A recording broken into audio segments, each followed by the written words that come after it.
దేశంలో ప్రజల భవితవ్యాన్ని నిర్ణయించేది చట్టసభలు. అలాంటి చట్టసభల్లో ఎవరు వెళ్తున్నారు? మేధావులు, విద్యావంతులు, వివిధ విషయ నిపుణులు వెళ్తున్నారా అంటే దాదాపు సగం మంది నేరస్తులు వెళ్తున్నారు.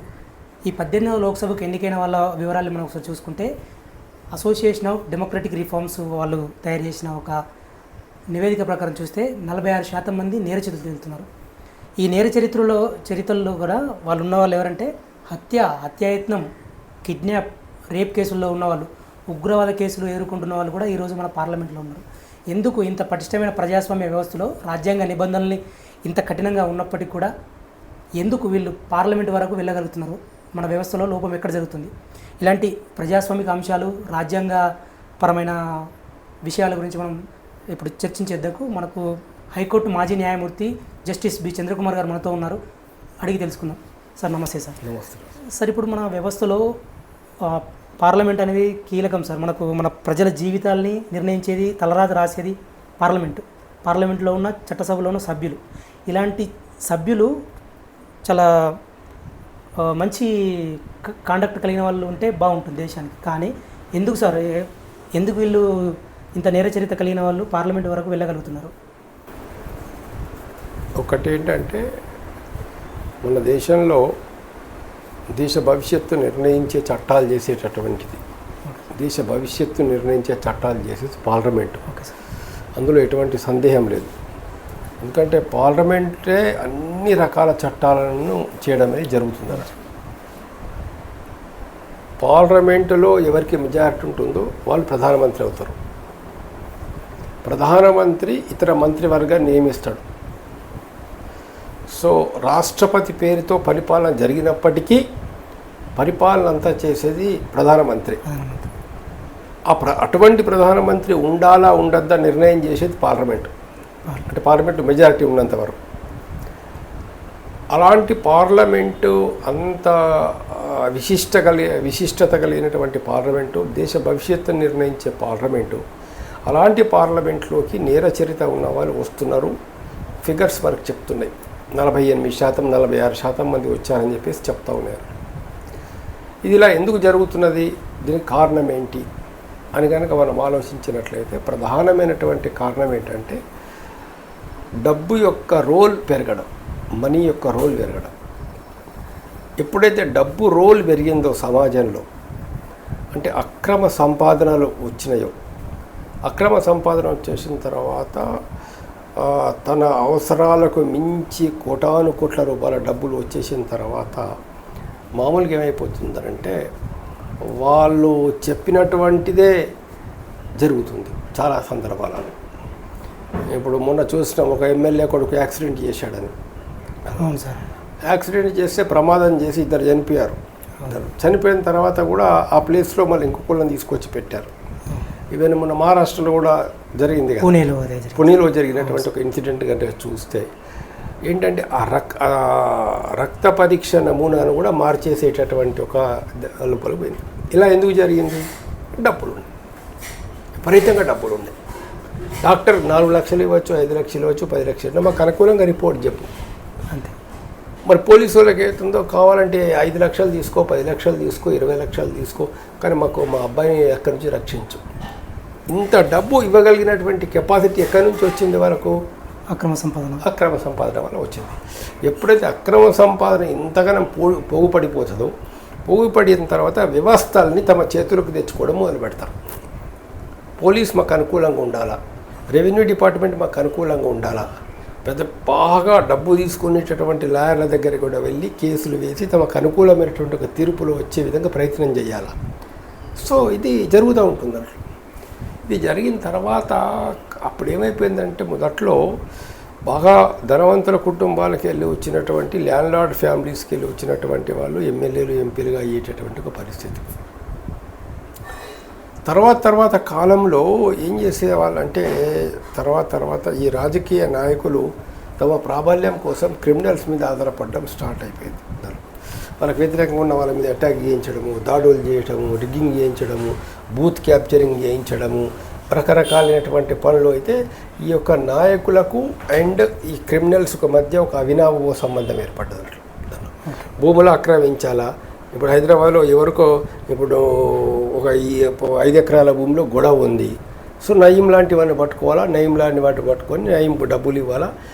వాటి వెళ్ళి ఆ 5 ఎకరాల భూమి వాళ్ళు ఆక్రమించుకొని దురాక్రమణ చేసుకొని ఈ మంత్రి గారు చెప్పిన వాళ్ళకి ఇవ్వడం, ఇది మొదలైంది అన్నట్లు దానిలో.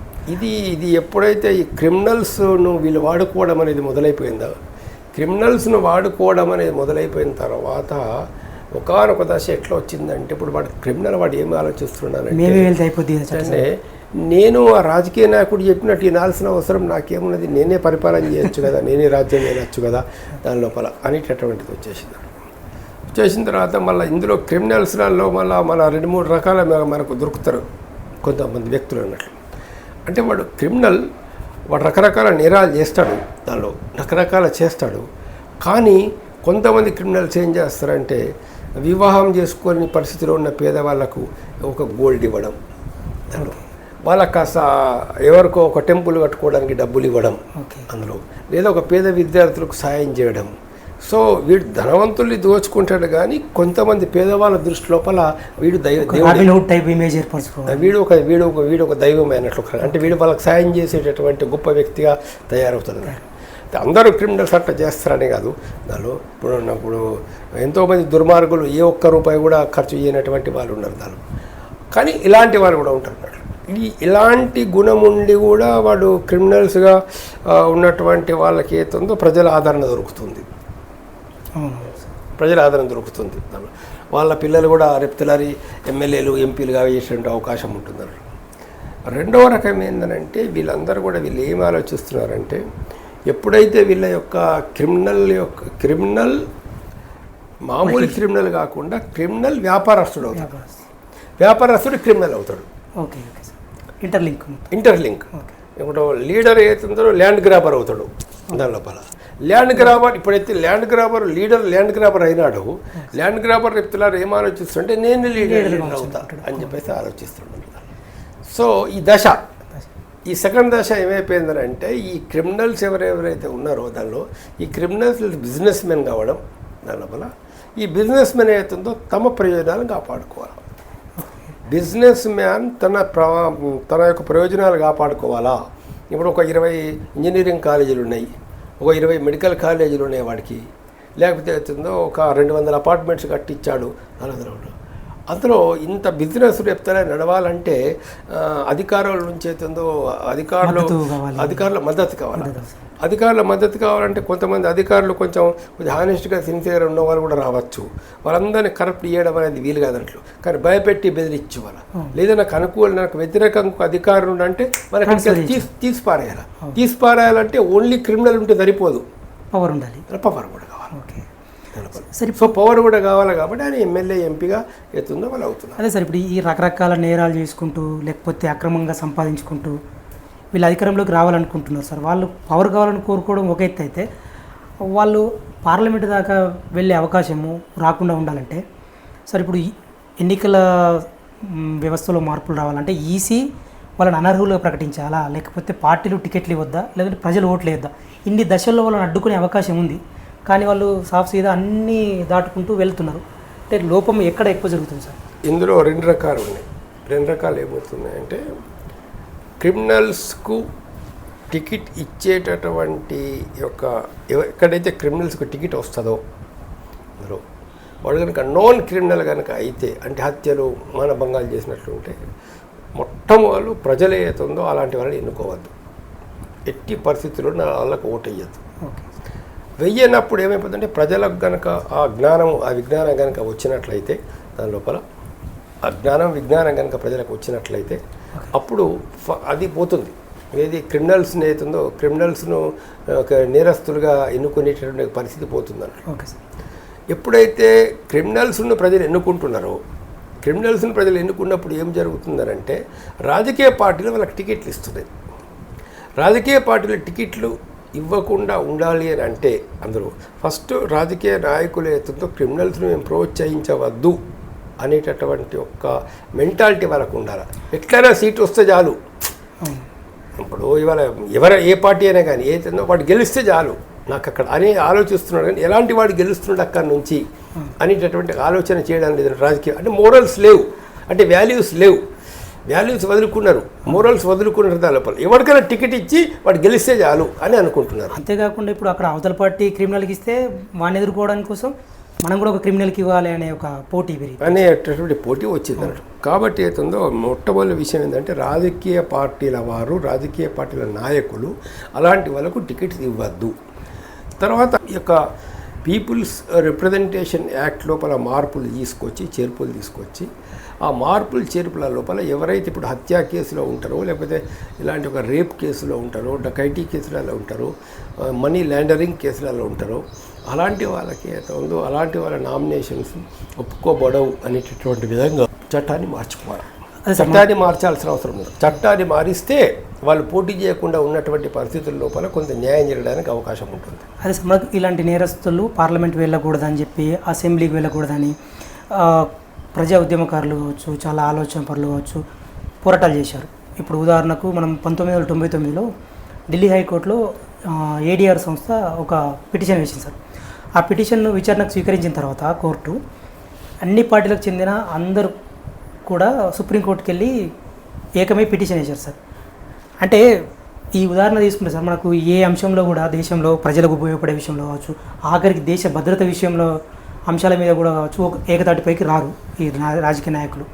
కానీ నేర చరిత్రకు సంబంధించిన పిటిషన్ మీద ఏకమయ్యారు. ప్రజల విషయంలో లేని ఐక్యత ఇలాంటి విషయాల్లో ఎలా సాధించగలుగుతున్నారు సార్ వాళ్ళు? అంటే అందరూ అలాంటి వాళ్ళే కాబట్టి సాధ్యమైంది. అంతే సార్, అందరూ అలాంటి వాళ్ళే కాబట్టి అది వాళ్ళకు అభిప్రాయం. ఇప్పుడు టీఆర్ఎస్లో, బీఆర్ఎస్లో ఉన్నా, కాంగ్రెస్లో ఉన్నా, రేపు తెల్లారి బీజేపీలో ఉన్నా కూడా ఒక రియల్ ఎస్టేట్ ధందా లోపల ముగ్గురు కలిసి బిజినెస్ చేస్తున్నారు అనుకో, అక్కడ కలిసే ఉంటారు కదా. అక్కడ ఐక్యం కావడంలో ఆశ్చర్యం ఏమున్నది?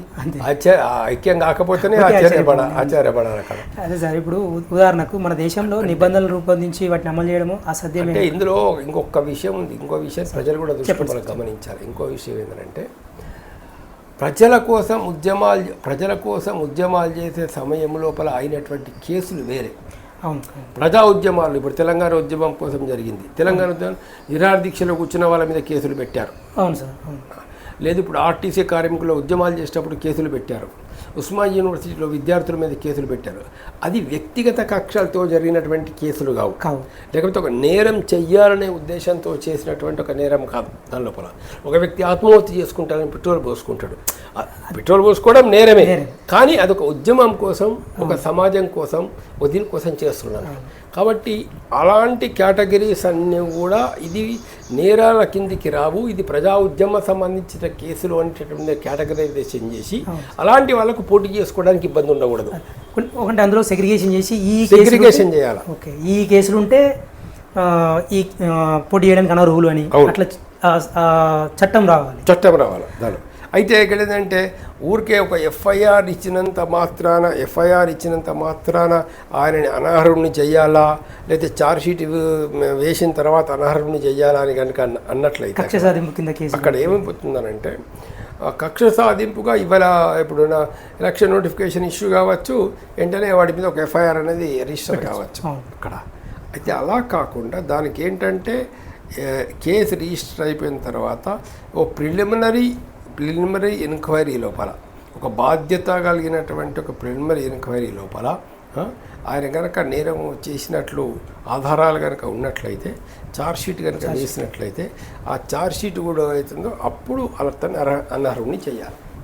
సార్, ఇప్పుడు మనకు ఈ దేశంలో మనకు చట్టాలు రూపొందించి వాటిని అమలు చేయడం అనేది చాలా చట్టాలు సమర్థవంతంగానే అమలు అవుతున్నాయి. అంటే చేయాలనుకునేవి మాత్రమే జరుగుతున్నాయి, వద్దనుకునేవి ఆగుతున్నాయి. ఉదాహరణకు సార్, మనకు ఒక ప్రభుత్వ ఉద్యోగం కావచ్చు, ఆఖరికి ఒక క్లర్క్ నుంచి సివిల్స్ వరకు ఎవరి మీద కూడా ఏదైనా కేసు పెండింగ్లో ఉంటే వాళ్ళకు అపాయింట్మెంట్ లెటర్ ఇవ్వరు సార్.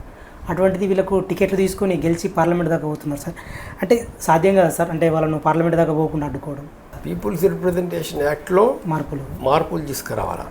అలాంటి మార్పుల్ని ఓన్లీ పార్లమెంటే చేయగలుగుతుంది, మిగతా వాళ్ళు ఎవరు చేయడానికి వీలు లేదండి సార్. అలాంటి మార్పులు చేయాలనేటటువంటి దిశగా ప్రజలకు మనం చెప్పడం వల్ల ప్రజల్ని చైతన్యవంతులు చేయాల్సిన అవసరం ఉందన్నమాట. మనం మామూలుగా అలాంటి వాళ్ళు పార్లమెంటుకు వెళ్ళకూడదు అని ఒక మేధావులు కానీ, మంచి ఆలోచన ఉన్న వాళ్ళు కానీ, ఉపాధ్యాయులు కానీ, ఇలాంటి వాళ్ళు కోరుకున్నంత మాత్రాన జరగదు. అది కోరుకున్నంత మాత్రాన మనం కోరుకున్నంత మాత్రాన జరగదు అట్లా. దానికి ఏమీ అవసరం అంటే ఒకటేమో మొట్టమొదలు ప్రజల్లో ఒక చైతన్యం రావాలి. ప్రజలకి ఏంటంటే మాకు మంచి వాళ్ళు ఎవరు చెడ్డ వాళ్ళు ఎవరు అనేటువంటి ఒక ఆలోచన రావాలి. వీళ్ళు ఫలానా వాళ్ళు హత్యా కేసుల్లో ఉన్నారు, దోపిడీ కేసులో ఉన్నారు అంటే ఖచ్చితంగా అలాంటి వాళ్ళని ఓడించాలనేటటువంటి ఒక ఐడియా ప్రజలకు రావాలి. రెండవది ఏదైతే ఉందో ఏ రాజకీయ పార్టీల వాళ్ళు అలాంటి వాళ్ళకి మేము టికెట్ ఇవ్వద్దు, ఇస్తే ఒక జిల్లాలో ఒక ఎమ్మెల్యేకి ఇస్తే మొత్తం జిల్లా మొత్తం మేము కూడా ఓడగొడతాము అనేటువంటి విధంగా ప్రజలు చైతన్యం వచ్చినప్పుడు టికెట్స్ కూడా ఇవ్వరు. మూడోది ఏదైతే ఉందో పీపుల్స్ రిప్రజెంటేషన్ అట్లో చట్టంలో మార్పులు తీసుకొచ్చినప్పుడు సాధ్యమవుతుంది.